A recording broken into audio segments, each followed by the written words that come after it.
Hello friends, welcome to all. मैं हूं doctor Mohammad Ahmad. I hope कि आप सब लोग खैरियत से होंगे। ये वीडियो थोड़ी अवेयरनेस से रिलेटेड वीडियो है और किसी की रिक्वेस्ट पे ये वीडियो बनाई जा रही है कि सर प्लीज़ ऐसी वीडियो बनाएं और भी ज़्यादा वीडियो बनाएं ताकि लोगों को और अवेयरनेस हो और ज़्यादा से ज़्यादा लोग जो है ऑपरेशन से बच सकें। तो सबसे पहले मैं एक बहुत ही मशहूर डॉक्टर काशीराम की कुछ ज़िंदगी के बारे में बताना चाहता हूँ कि उन्होंने अपनी लाइफ में क्या कुछ फेस किया था और कैसे होम्योपैथिक से जो है वो ठीक हुआ। इंसाइक्लोपीडिया ऑफ होम्योपैथ ये उनकी किताब है जो कि आई थिंक 4 जिल्दों पे मुश्तमिल है, उर्दू में लिखी गई है जो कि काफ़ी ओल्ड है। आप इसका स्क्रीन पे कवर देख सकते हैं और जिसको जो उर्दू में पढ़े लिखे अगर वो इसे पढ़ेंगे तो काफ़ी जो है कारआमद है। ये बहुत ही यानी कि बहुत ही डीप है, किसी मेडिसिन के बारे में इसमें लिखा गया है। बट आई थिंक कि ये वही लोग रिकमेंड करेंगे यानी कि जो किसी मेडिसिन के एक्शंस के बारे में बहुत ही डीप जानना चाहते हो। काफ़ी लंबी चौड़ी किताब है ये और काफ़ी ज़्यादा पेजेस है, तो आदमी जो है पढ़ते पढ़ते जो है उगता सा जाता है। तो ये उन्हीं लोगों के लिए जो बहुत ही ज़्यादा प्रोफेशनल है और जो बहुत ज़्यादा डीप स्टडी करना चाहते हैं या जो लोग स्टूडेंट हैं और वो और नॉलेज को गेन करना चाहते हैं अलॉन्ग विद जैसे Boericke materia medica Kent repertory वगैरह के साथ, तो वो अपार्ट फ्रॉम उसके भी इसे पढ़ करके जो अपने नॉलेज को इम्प्रूव कर सकते हैं। बहरहाल इनकी बुक के मैं इस सफ़े पे ले चलता हूँ जिसमें दिबाचा है, यानी प्रीफेस जो है इनका है। ये 1908 की बात लिखते हैं कि जब मैं तहसील इल्म की आखिरी मंजिलें तय कर रहा था, तो चूंकि ज़रा उर्दू बहुत गाढ़ी है तो I will try to explain in Hindi. तो कह रहा कि जब मैं इल्म हासिल कर रहा था उस दौरान में जो है खुशकिस्मती से या खुश किस्मती इसलिए कि कुदरत मुझसे दुनिया में कुछ काम लेने वाली थी। मुझे खूनी बवासीर का आर्जा लाहक हुआ, यानी कि जब वो पढ़ रहे थे पढ़ाई के ज़माने में उनको जो खूनी बवासीर हो गई है। सोते जागते उठते बैठते खून अज खुद निकल जाया करता था। अज खुद यानी कि जो है खुद ब खुद निकल जाया करता था, उस पर जो कंट्रोल नहीं होता है, जिसका मुझे कभी इल्म ना होता था, यानी कि कभी कभी ऐसे भी निकल जाता था कि उन्हें पता भी नहीं चलता था। मैंने पंजाब के नामवर एलोपैथिक डॉक्टर बेलीराम, हो सकता है मेरे प्रोनाउंसिएशन में डिफरेंट हो तो समझ लें बस इतना कि किसी एलोपैथिक डॉक्टर से वो नाम यहाँ पे उन्होंने जो मेंशन किया बेलीराम साहब मरहूम का मुआलजा बहुत अरसा तक जारी रखा, यानी उस उनके अंडर ये काफी दिनों तक जो है ट्रीटमेंट में रहे उनके अंडर, मगर कुछ फायदा नहीं हुआ, मुझे कुछ जो है उनको रिजल्ट नहीं मिला। फिर जो मसीहुल मुल्क हिकमत हकीम अजमल खान साहब, यहाँ मसीहुल मुल्क के साथ पढ़ेंगे क्या मलिक पढ़ेंगे, मुझे इतना ज़्यादा उर्दू का वो नहीं है। बहरहाल की मतलब ये उनकी शान में कहा गया कि हकीम अजमल एक बहुत ही मारूफ यानी बहुत ही फेमस जो है हिकमत के जो है हकीम गुजरे हैं, जिन्हें हर हिकमत करने वाला यानी कि जो यूनानी से अपना ताल्लुक रखता है उसे इनके बारे में ज़रूर होता है और इनके नुस्खे और उनकी किताबें बहुत ही मशहूर और मारूफ हैं। हकीम अजमल खान के नुस्खे तो बहुत, यानी जो भी बड़े हकीम है उनके पास जरूर उनकी किताबें मिलेगी और उनके नुस्खों को वो इस्तेमाल करते हैं। काफी पहुंचे हुई शख्सियत हैं, बादशाहों के दरबार में इनकी रसाई थी, तो उनके भी जेर इलाज ये रहे, यानी कि उनसे भी उन्होंने अपना इलाज कराया। मगर कहते हैं ना किस्मत ने यहाँ भी यावरी नहीं की, यानी कि यहाँ भी जो किस्मत उनका साथ नहीं दी, आखिर मतलब ठीक नहीं हुए उनसे भी। बहुत ही जबकि फेमस और बहुत ही मारूफ, यहाँ तक कि वो नब्ज देख करके मरीज का हाल बता देते थे और चंद खुराकें ही वो किसी मर्ज के लिए जो काफी हुआ करती थी। हकीम अजमल साहब की बहुत ही फेमस हकीम रहे हैं। आखिर कुदरत ने मुझे डॉक्टर पीसी यहाँ पे लिखा उन्होंने मुरंदार साहब मरहूम के पास कलकत्ता पहुंचाया। ये कलकत्ता के कोई होम्योपैथिक डॉक्टर उस वक्त में रहे हैं, 1908 की बात वो बता रहे हैं, उसके बाद की समझ थोड़ा सा है क्योंकि पढ़ाई का जमाना है वो। और उनकी उम्र उस वक्त करीबन जो 70 से 72 बरस की थी, जिनका ये नाम ले रहे हैं जो कलकत्ता में डॉक्टर हैं। उन्होंने मेरे तमाम हालात सुने, यानी जो सिम्टम है जो कि अकॉर्डिंग टू होम्योपैथ के जो लेना चाहिए उस तरह से उन्होंने अपना सुना। फिर मैंने मुआयना किया और राई के दाने के बराबर यानी कि 2 गोलियां मेरी जुबान पर रख दी। अब आप समझ सकते हैं राई की दाने के बराबर कितनी छोटी गोलियां होती हैं।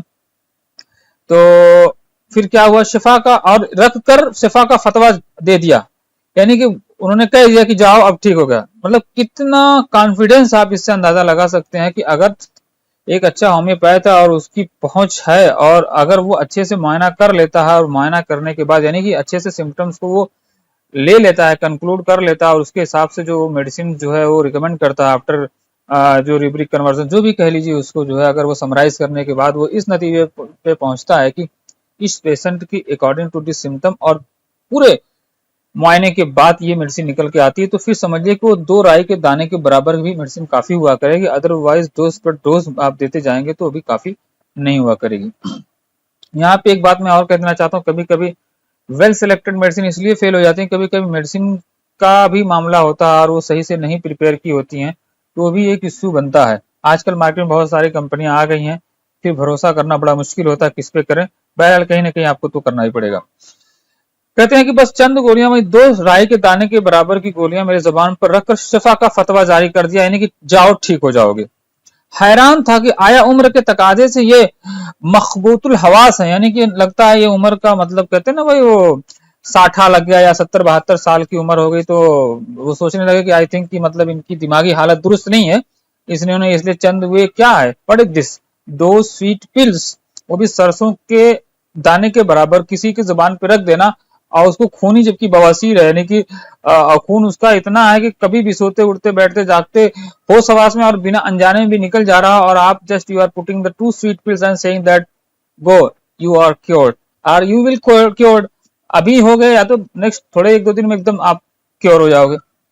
ये कितना कभी कभी तो नहीं लगता है कि ये ओवर कॉन्फिडेंस है, उनको भी ऐसा लगा कि लगता है कि ये उम्र के तकाजे की वजह से, यानी कि उम्र ज्यादा हो गई इसलिए ये मखबूतुल हवास हो गए, यानी कि ये पागलपन हो गया, इनका दिमाग सही से काम नहीं कर रहा है, इसलिए ऐसे ही 2 चंद गोलियां देकर कैसा बोल रहे हैं। या वाकई दुनिया में अभी इस किस्म के महिरुल अकवाल करामात बाकी है। हो सकता है मेरे उर्दू के उसमें जो है प्रोनाउंसिएशन में कहीं गलती हो तो माजरत चाहता हूं, बस मैं कोशिश कर रहा हूं कि सही से उसको पढ़ने की। कि उनको लगा कि वाकई ये दिमागी हालत इनकी ऐसी है कि यार दुनिया में अभी भी इस तरह के लोग हैं जो इस तरह की करामत कर सकते हैं। बहरहाल कहर वरदेश उन्होंने कुछ लिखा है, कहर दरवेश या कहर दरवेश परजान दरवेश, यानी कुछ फारसी का लफ्ज यहाँ पे है उन्होंने उस वक्त, क्योंकि देखिए वो जमाना जब था वो उर्दू और फारसी का बहुत ही उरूज पे जमाना रहा, उस वक्त हिंदी उतनी ज्यादा उरूज पे नहीं थी जितना उर्दू और फारसी का दौर था। ने कहा कि मैंने पंजाब की वापसी का कस्द किया, कि जो दवाएं वगैरह थी उन्होंने दिए उनकी दुकान पे जो है डाल दी और उसके बाद वो पंजाब के लिए चल दिए, लेकिन घर पहुंचने से पहले खून बिल्कुल बंद हो चुका था और मैं अपने आप को बिल्कुल तंदुरुस्त महसूस करता था। आज 4थी सदी का जमाना गुजरा मगर एक कतरा खून का बवासीरी शिकायत के तहत नहीं गिरा। वाह व्हाट ए वंडरफुल रिजल्ट। इसे कहते हैं मिरेकल ऑफ द होम्योपैथ। जो लोग मजाक में लेते हैं, they are making the joke on YouTube and saying that this is bullshit homeopathy. I have heard this word bullshit homeopathy, this is nothing just a placebo. So I think this is the good for those because this is not a normal doctor BHMS or the bachelor, this is the MD, so should have to be think about this degree also। ये बहुत ज्यादा पढ़े लिखे well हैं, qualified हैं, ऐसा नहीं कि आप ऐसे कह के निकल जाते हैं, और उनके साथ ये गुजरा है और उन्होंने अपनी किताब में अपनी जिंदगी का जाती तजर्बा शेयर किया, ना कि किसी और का। तो कहते हैं कि वो चंद 2 राई के दाने के बराबर की गोलियां उन्होंने उस वक्त तो क्योर जो किया तो किया, एक और भी इशू आता ना, चलो ये तो ठीक हो गया, what will be the possibility of the recurrences का क्या मामला, वो सबसे बड़ा एक इशू होता है। चलो मैंने ऑपरेशन करा लिया, दवा खा ली, अब तो ये होगा कि नहीं हो रहा होगा, तो पेशेंट इससे भी बहुत ज्यादा डरा रहता है। तो उन्होंने कहा कि 4थी सदी का जमाना गुजर गया, यानी कि नियर अबाउट 4थी सदी मीन्स 100 सदी में 100 साल, यानी कि 25 ईयर्स गुजर गए, लेकिन उसके बाद से उन्हें एक भी कतरा खून नहीं गिरा। तो I think this is also a कि मतलब फेथ करने के लिए काफी है कि होम्योपैथ में दम है और हमें एक्सेप्ट करना पड़ेगा। ऐसे ही कोई कह के नहीं निकल जा सकता और ना हम जाने देंगे उसे कह के निकल के कि हाँ होम्योपैथिक कुछ भी नहीं है।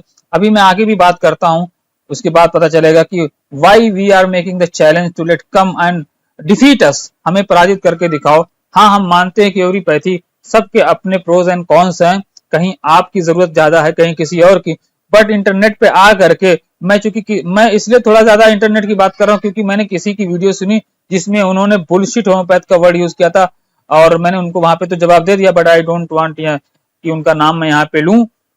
जिससे बाद में कुछ जो है वो यूट्यूब का कुछ होता है कि वायलेशन इशू बने। तो बहरहाल उन्हें नहीं कहना चाहिए, मैंने उनको तो वहां जवाब दे दिया। इसलिए मैं सभी से गुजारिश करता हूँ होम्योपैथ में अपना ट्रस्ट दिखाएं और इस पे भरोसा करें, बहुत ही मेडिकल रिजल्ट इसमें आते हैं। हाँ, डॉक्टर अच्छा सेलेक्ट करे जो कि आपके सिम्टम को अच्छे से तरह से समझे और जाने, फिर उसके अकॉर्डिंग ही आपको कोई मेडिसिन रिकमेंड करे। बहुत सारे चीजें होती हैं, इसके रिगार्डिंग मैंने कोर्स भी बनाया, आप उडमी पे भी उसे देख सकते हैं और myeasycoach.com पे है। मैं इसको इसीलिए बनाया ताकि लोगों को समझ में आए, ए से लेके जेड तक, स्टार्ट से एंड तक आप उसको समझ सकते हैं अगर उस वीडियो को पूरा वॉच करेंगे तो। मोर देन 100 वीडियो मैंने बनाई है। फिर उन्होंने लिखा है कि दूसरे साल आंतों के फोड़े में मुब्तला हुआ, यानी कि उस साल यानी कि 1908 में जो मामला था उनका ठीक हो गया, वो 25 साल तक तो उनको आया नहीं और पूरी जिंदगी आई होप कि नहीं आया होगा। बट यहाँ पे उन्होंने लिखा है कि दूसरे साल उनके इंटेस्टाइन में फोड़े में मुब्तला हो गए। डॉक्टर एलोपैथ साहिबान ऑपरेशन की राय देते थे, मगर मैंने फिर भी अपने पुराने मोहसिन डॉक्टर मुरिंदार साहब के दरवाजे को खटखटाया। अब देखिए यहाँ पे, अब इनकी लाइफ में सेकंड इश्यू है, तो जाहिर सी बात है डेफिनेटली आदमी जहां फर्स्ट उसको रिस्पांस और रिजल्ट मिलता है तो हर पेशेंट उसी डॉक्टर को रिकमेंड ज्यादा करता, प्रीफर करता, क्योंकि उसका ट्रस्ट उसके ऊपर बन चुका होता है। तो जब उनको सेकंड टाइम में इश्यू हुआ तो उन्होंने उन्हीं डॉक्टर को रिकॉल किया और उन्हीं के पास पहुंचे और उनके चंद यौम के अंदरूनी इलाज से बगैर किसी किस्म की तकलीफ के सेहतयाब हो गया। होम्योपैथ के ये दो करिश्मे ऐसे थे जिन्होंने मुझे कुदरती तौर पर होम्योपैथिक साइंस को हासिल करने की तरफ रुजू किया। चुनांचे कई साल तक मैं इस साइंस का मुताला करता रहा। तो मैं बता देना चाहता हूं यहाँ पे, ये जो एमडी थे ये एमडी एलोपैथ थे, ना कि होम्योपैथ थे। इसलिए उन्होंने लिखा ना कि इस करिश्मे ने उनको इस तरफ अट्रैक्ट किया कि व्हाट इज दिस, ये क्या है, कि मैं एलोपैथ भी ट्रीटमेंट किया, कुछ और भी होम्योपैथ में ट्रीटमेंट किया, लेकिन उनसे नहीं मिला, लेकिन बट इनके पास आया तो मेडिकल रिजल्ट मिला। अब मैं यहाँ पे बात करना चाहता हूँ, इंटेस्टाइन में अगर किसी को फोड़ा हो जाए तो क्या बिना ऑपरेशन के ठीक हो सकता है? तो मोस्ट ऑफ लोगों का क्या नॉनसेंस बात करते हो भाई, फोड़ा अंदर है तो कैसे फटेगा, उसको नस्तर लगाना पड़ेगा, उसको यानी कि अबॉर्ट करना पड़ेगा, उसको जो है ऑपरेशन करना पड़ेगा तब ना फटेगा, स्क्वीज करेंगे, पस फॉर्मिकेशन जो भी उसके अंदर होगा उस सबको बाहर करना होगा, क्लींजिंग करनी होगी, फिर उसके बाद उसके साथ उसकी मरहम पट्टी जो भी करना है उसको ड्राइड करने के लिए जो और मेडिकेशन लेना पड़ेगा, तब जाके इतना लंबा चौड़ा प्रोसीजर कंप्लीट होगा। और फिर खाने की तो अलग प्रॉब्लम, उसको खाना कितने दिन तक लिक्विड डाइट पर रखा जाएगा और बहुत सारी कॉम्प्लिकेशन हो सकते हैं according to symptom and severity. But आप सोच लीजिए उस स्वीट पिल से, चाहे उन्होंने पिल्स दी चाहे direct liquid, but most of पहले जो डॉक्टर थे वो सिर्फ जो है पिल्स का इस्तेमाल करते थे। रिमेंबर दिस थिंग, नाउ अडेज the most of the doctor just giving the liquid on the tongue. If you are giving, should have to be think about the potency and the repetition. बार बार नहीं देना चाहिए alcohol direct on the tongue. बहरहाल ये दोनों मसले जब उनके हल हो गए, दो करिश्मे उनकी एक तरह से जिंदगी में हो गए कि पेट में इंटेस्टाइन में, हालांकि यहाँ पे आई थिंक मेरे समझ में आता है कि बात थोड़ी अधूरी लिखी, उनका ऐसा हुआ था कि जब वो वहां से निकले थे तो ट्रेन में ही उनको जो है वो हाजत हुई थी, और जब वो गए तो उस वक्त क्योंकि थोड़ा अबार्ट हो चुका था और उनका जो है पस मवाद जो है वहां से निकलता गया, और जितनी बार वो जाते और आते तो उससे जो है क्योंकि फोड़ा अबार्ट होने की वजह से उसका पस निकलने के बाद उनको फौरन जो राहत मिलनी शुरू हो गई। तो धीरे धीरे ग्रेजुअली जब तक घर पहुंचते वो तब तक उनका जो है यानी कि 1/3 मामला उससे ज्यादा खत्म हो चुका था। फिर वापस वो अपना बोरिया बिस्तरा लेके जो है इन डॉक्टर के पास गया और काफी कुछ उन्होंने इनकी सोहबत में रह करके सीखा है। फिर उसके बाद उन्होंने इतनी लंबी चौड़ी किताब लिखी है, ऐसे नहीं लिखी है। फिर उसने कहा कि मैंने अपनी तबात के जमाने में इस किस्म के सैकड़ों मरीज देखे जिनको आमतौर पर मौलजीन ने लाइलाज करार देकर छोड़ दिया था, मगर होम्योपैथ की गोद में दिन ब दिन उनकी सेहत तरक्की करती गई। यानी उनके अपने जमाने में भी ऐसा हुआ है कि बहुत सारे जो डॉक्टर एलोपैथ थे और भी दूसरे डॉक्टर जो थे जिन्होंने उनको कहा कि लाइलाज है, ठीक नहीं होंगे, बट उन्होंने अपनी आंखों से ये देखा कि जो होम्योपैथ की गोद में आके इसकी शरण में आकर के जो है उनकी जिंदगियां सुधर गई और वो शिफा मिल गई उनको, जो कि दूसरे डॉक्टरों के यहाँ लाइलाज थी। और उनमें बहुत से इस किस्म के लाइलाज मरीज शिफायाब हुए। होम्योपैथिक इलाज इस कदर सहल और सादा है कि इसको हर जी फहम इंसान बशर्ते कि कुदरत ने उसके अंदर मुशाहिदे की नजर दी हो हासिल कर सकता है। यानी कि इसमें ये पैथी चूंकि बहुत ही डिफिकल्ट मैं इसलिए कहता हूं, यहाँ पे आसान उन्होंने लिखा है कि यानी कि उनको अगर वो जी फहम है तभी उसके लिए आसान है, अदरवाइज इतने ज्यादा सिम्टम इसके होते हैं और एक ही तरह के सिम्टम आपको 100 मेडिसिन में नजर आ जाएंगे, फिर आप पागल होने लगोगे कि what should I have to select. तो वहां पे जब आपको सिलेक्ट करना पड़ेगा, ये बहुत अहम रखता है कि उसका पिक्यूलियर सिम्टम, उसका चीफ सिम्टम, उसकी मोडालिटीज, एग्रवेशन, एमेलियोरेशन क्या है, वो जिसको पता होगा वो बहुत ही अच्छे से जो है इस पैथी के ऊपर अबूर हासिल कर सकता है और इसे अच्छे तरीके से जो है इस्तेमाल करके लोगों की जिंदगियां बचा सकता है और लोगों को शिफा की राह पे गामजन कर सकता है, वो भी बहुत कम खर्च में। और सबसे बड़ी बात, खर्च के साथ यहाँ पे ऑपरेशन नहीं होता, कुछ नहीं होता है और आदमी चलते फिरते काम करते हुए अपने सारे काम निपटाते हुए जो है और जो है ट्रीटमेंट कर सकता है बिना ज्यादा पैसा खर्च किए हुए। और रिकरेंसेस के भी चांस बहुत कम रहते हैं। जहां दूसरे तरीके हाई हिकमत बीमारी की तशखीस में अपना बेस कीमत वक्त सर्फ करके मरीजों को तख्ते मश्क बना देते हैं, यानी कि प्रैक्टिस गाह बना देते हैं। यानी कहते हैं कि जहां दूसरी पैथियों में बस टेस्ट पे टेस्ट, टेस्ट पे टेस्ट, ये टेस्ट वो टेस्ट, जहां तक कि अब तो पिंपल्स अगर एक हो जाता है ना, कहीं फोड़ा थोड़ा सा, तो उसका भी बस बायोप्सी के लिए सेंड किया जाता है, कहीं कैंसरस तो नहीं है। वाह what the great era is going on.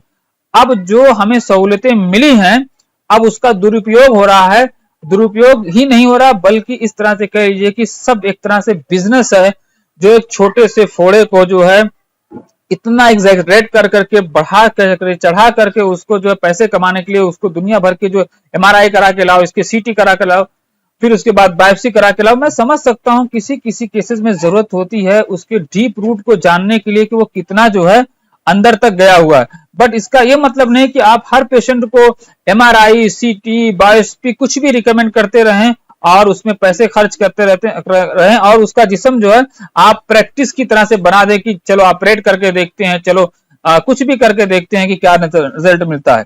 वो मोस्ट ऑफ लोगों को पता है कि ज्यादातर जो है ऑपरेशन के बाद रिकरेंसेस हो जाते हैं, ऑपरेशन के बाद इन्फेक्शन हो जाते हैं, ऑपरेशन के बाद बहुत सारी कॉम्प्लिकेशन होने लगती है बॉडी में, एवरीबडी नो। और बहुत ही वो मजबूरी में कराता है क्योंकि उसको शिफा नहीं मिल पाती है और कभी कभी उसको सही गाइडेंस नहीं मिल पाता है, इसलिए जो है वो राह भटक जाता है, क्या करे, मरता क्या ना करता, उसको जो मिलता है, जो गाइड देख करता है, अब ये करा लो, इन सब चक्करों में ना पड़ो, ये क्या है, इससे क्या होता है, छोटी छोटी मीठी मीठी गोलियां क्या होती हैं, इनसे किसी का कुछ भला होता है क्या, जाओ ऑपरेशन कराओ और क्योर हो जाओ। बहुत सारे डॉक्टर मुझे भी कॉल करते हैं, सर आप हमें पेशेंट दें, हम आपको कमीशन देंगे, but I am not doing that. मैं उनको कहता हूं मैं खुद ट्रीट करता हूं, मैं किसी को ऑपरेशन के लिए रिकमेंड नहीं करता हूं।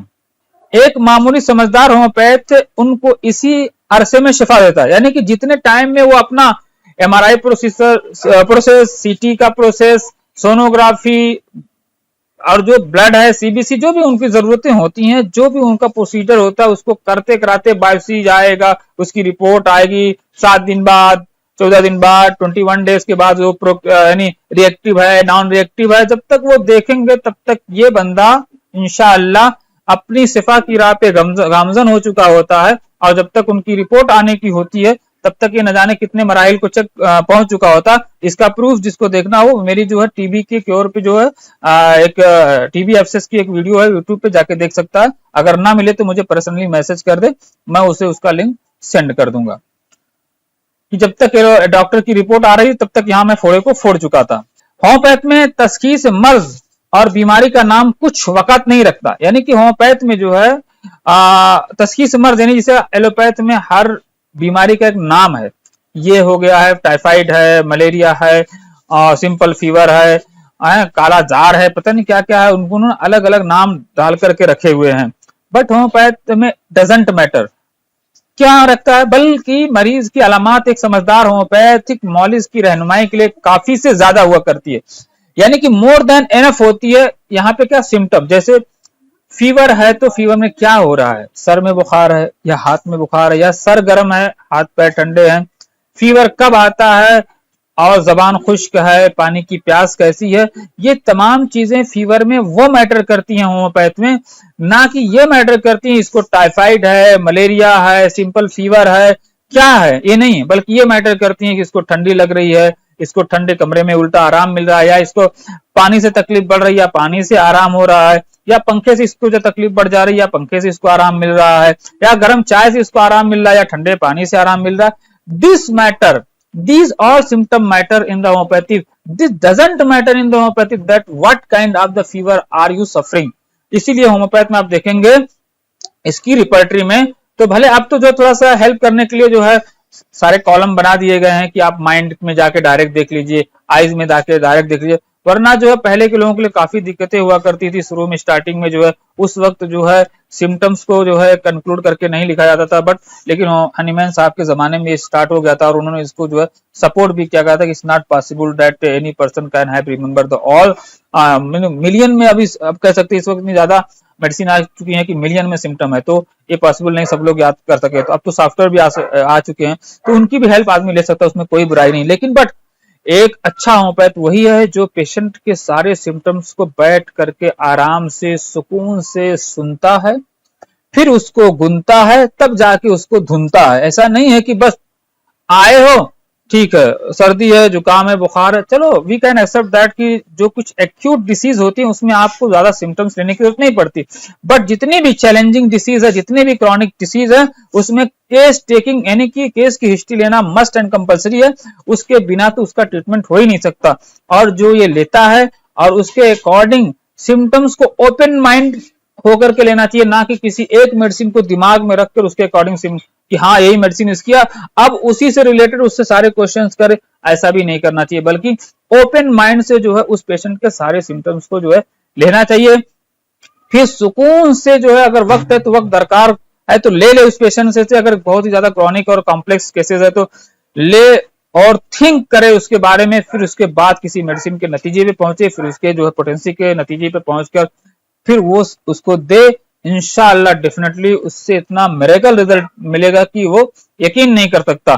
ये बिल्कुल भी ना करे। I have humble request all of those peoples and patient who are watching the YouTube videos and they are taking day by day homeopathic medicine, जो बता दे रहे हैं वो लिए जा रहे हैं, इतनी रोज 3-3 4-4 5-5 ड्रॉप सुबह दोपहर शाम। What is this? क्या चल रहा है ये क्या चल रहा है? आप क्या कर रहे हो अपने? फिर उसके बाद किसी होम्योपैथ के पास जब आप पहुंचते हो तब आपको ही ऐसे ही पेशेंट को ट्रीट करने में ज्यादा टाइम लगता है, क्योंकि कुछ उसमें दवा एनिमिकल होती हैं, कुछ दवा एंटीडोट होती हैं जो उसी दवा को काम नहीं करने देती हैं, क्योंकि आपने पहले अपने बदन में भर लिया है।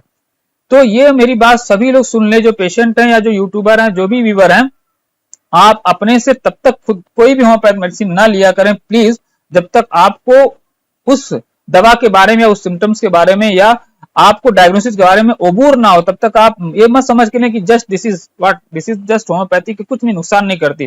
भाई नुकसान नहीं करती, लेकिन अगर दोबारा कोई और आपकी बॉडी में कॉम्प्लेक्स इश्यू होगा ना, कोई क्रॉनिक डिसीज अगर होगी ना, तो ये हो सकता है उसके काम को रोकने में डिस्टर्बेंस पैदा कर सकती है।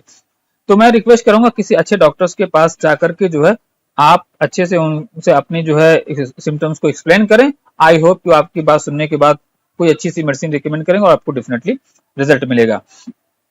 ये सारी वीडियो बनाने का मेरा मकसद सिर्फ ये था कि फिस्टुला, जो कि एक जो है यहाँ पे आप फोटो में देख सकते हैं, आपके स्क्रीन के ऊपर आई थिंक एक जो है इमेज लगा दी है मैंने। अब यहाँ पे एनस, यहाँ पे रेक्टम, यहाँ पे सब म्यूकोसल, इंटर स्पिंक्ट्रिक, ट्रांस स्पिंक्ट्रिक और जो है सुप्रा स्पिंक्ट्रिक और एक्स्ट्रा स्पिंक्ट्रिक। अब ये नाम तो दे दिया अलग अलग, बहुत अच्छे नाम है, किसी किसी को तो प्रोनाउंसिएशन करने में भी काफी वक्त लग जाएगा, कैसे कैसे नाम दे। क्या मकसद है इसका? ये तो सिर्फ यही दिखा रहा है ना कि यहाँ एनस है भाई, यहाँ पे एक फोड़ा है, यहाँ से हो गया है और इसका कहाँ तक रेंज है।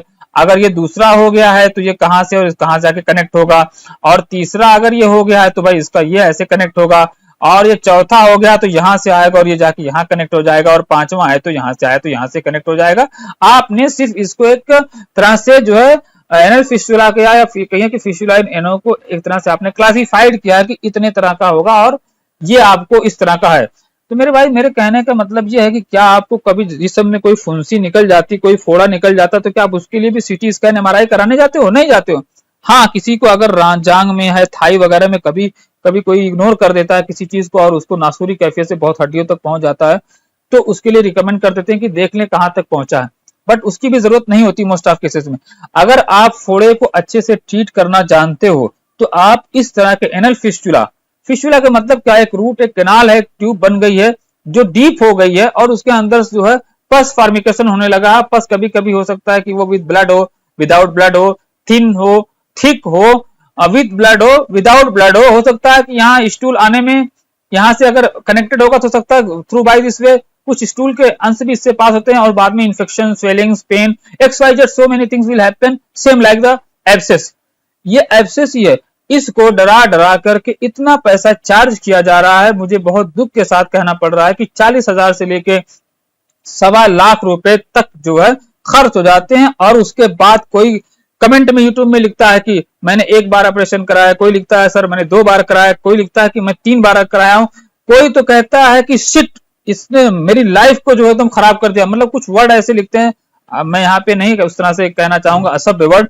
क्या करेगा, पेशेंट है, उसकी भी तो लाइफ है, वो फ्रस्ट्रेट हो गया। कितनी बार कराया ऑपरेशन, जितनी बार कराएगा तो उसकी तो वो मसल्स कहीं कट रही हैं, कहीं उसकी स्किन जो खींच रही है। आप कोई दुनिया की ऐसी अभी तक जो है साइंस नहीं बनी है कि वो आर्टिफिशियल मसल्स को लाकर वहां पे जोड़ करके उसको बना दे। उन्हीं उसी स्किन को वो पैच करते हैं। अगर कहीं पैच करने की जरूरत तो आपकी स्किन निकाल के आपकी स्किन को पैच करते हैं, और जब भी ऑपरेशन करते हैं खींचती चली जाती है आपकी स्किन। इसी कंडीशन में बार बार कराने से कितने लोगों को इनकॉन्टिनेंस होने लगता है, उनका जो है मल ऐसे ही डायरेक्ट जो है निकलने की कंडीशन में पहुंच चुका होता है बार बार जो है। और एनल अगर फिस्टुला है तो ऐसी कंडीशन में, अगर थोड़ा दूर है तो थोड़ा गनीमत हो जाती है, बट अगर एनल फिस्टुला हो जाता है और उससे कनेक्टेड होता है तो काफी जो है इश्यूज हो जाते हैं। तो मेरे कहने का मतलब है कि कभी भी आप ना घबराएं, किसी अच्छे होम्योपैथ से संपर्क करें। अपनी मर्जी से हिपर सल्फर, साइलिसिया या कलकेरिया सल्फ या इस तरह की जो भी मेडिसिन हैं, चाहे वो कैलेंडुला हो, चाहे इंडिका हो, चिनेसिया हो और हिपरसल्फेंटार्कन हो, सो many things available in the market. बहुत ज्यादा मेडिसिन है और बहुत सारे यूट्यूबर, मैं उन्हीं को कहूंगा जो डॉक्टर्स हैं माशाल्लाह वेल प्रोफेशनल वो लोग हैं। और बट उन्हें इस तरह से नहीं कहना चाहिए कि ये इसकी बेहतरीन दवा आप ले लो। कैसे वो पेशेंट अपने आप को खुद सेल्फ डायग्नोज कैसे कर लेगा, जबकि आप एज ए होम्योपैथ खुद जानते हो कि ये इतना आसान नहीं है। फिर उसकी डोज आपने नहीं बताई है, अगर आप बता दिए तो कंटिन्यू चले जा रही है। क्या हर पेशेंट के अंदर सेम सिम्टम होता है? जो आपने बता दिए कि चलो 2 ड्रॉप सुबह दोपहर शाम लेना है, अब वो लिए जा रहा है, कितने दिन तक लेना उसका कुछ वो आपने नहीं बताया है। फिर उसको किस लेवल की कॉम्प्लिकेशन थी, आपने साइलिसिया भी बता दी, आपने हिपर भी बता दी। चलो साइलिसिया में तो बस थिन होता है, हिपर का तो मोटा होता है, थिक होता है, तो कैसे दोनों एक सेम टाइम में आपने दे दी है? तो इस तरह से प्लीज मैं I have humble request to all the homeopath who are making the video on the YouTube, please don't make the video like this one। आप अवेयरनेस पैदा करें, आप उनको बताएं कि ये बहुत सारी मेडिसिन यहाँ पे हैं जो आपको अच्छे से ट्रीट कर सकती हैं। आपको बताना तो कुछ उसके सिम्टम बता दें कि हाँ अगर आपको ऐसा है तो ये ले सकते हैं, अगर ऐसा है तो ये ले सकते हैं। बट आप खुद सोचिए ना, अगर आप इस तरह से बताते जाएंगे और पेशेंट इस तरह से लेते जाएगा तो क्या उसका सॉल्व होगा, कॉम्प्लेक्स होगा? चलिए मान लेते हैं कुछ परसेंटेज उसमें ठीक हो जाएगा, बट जिनका नहीं ठीक होगा उनका नजरिया होम्योपैथ के प्रति जो निगेटिव हो जाएगा, वो समझेंगे कि ये तो प्लेसिबो है, कुछ काम नहीं करती है। इसलिए ये होम्योपैथिक बहुत प्यारी पैथी है। तो प्लीज डोंट स्पॉइल। अपने व्यू पाने के लिए, यूट्यूब पे छाने के लिए और पैसे कमाने के लिए प्लीज डोंट डू दिस। अगर आपको करना है आप अपनी प्रैक्टिस के जो सॉल्व केस हैं, टेस्टिमोनियल वीडियोस है, वो शेयर करें, जैसे मैं कभी कभी करता हूं। मैं नहीं कहता मैं सब करता हूं, इट नॉट पॉसिबल, क्योंकि हर पेशेंट अपना फीडबैक नहीं देता है। प्राइवेसी नाम की भी कोई चीज होती है। तो जो आपको मिलता है उसका नाम हटा करके, जैसे मैं करता हूं आप भी करें, नाम हटा करके वो शेयर करें। वो पेशेंट के लिए काफी हिम्मत होती है कि हाँ सर ने ये सब केस करते हैं, ठीक होते हैं। तो उससे जो है इंकरेजमेंट मिलेगा जो है पेशेंट को भी कि हाँ सर काफी अच्छे से ट्रीट कर रहे हैं। तो उससे जो दूसरे पेशेंटों के लिए भी आसानी होगी आप तक पहुंचने में, रीच करने के लिए। अब आपके चैनल पे मिलियन सब्सक्राइबर हो गए हैं, आप बनाते जाते हैं, रोज आए दिन हफ्ते में 1-2 वीडियो आप डाले जा रहे हैं। Best homeopathic medicine, top 5 homeopathic medicine, ये 2 बूथ खा लो पूरी रात एंजॉय करो, ये 2 बूथ खा लो पूरी गैस खत्म हो जाएगी हमेशा के लिए, फिर कभी नहीं होगा। Please don't this one. आप इतने पढ़े लिखे हो सकते, you are the graduate in the and you have obtained the BHMS degree, how can you say this one? I think that you should have not teachers like this one, that you have to go to YouTube and spread like this the knowledge, and don't make the fool. Make awareness and send the genuine videos and testimonial videos to let aware about the homeopathic and make more trust in the homeopathic. Thanks for watching. See you in the next video. Please do like, share and comment. If you like my video, make thumbs up. If you dislike, make like this one. No issue for me. If you have any suggestion, please write in the comment. Inshallah I will do follow. Thanks for watching.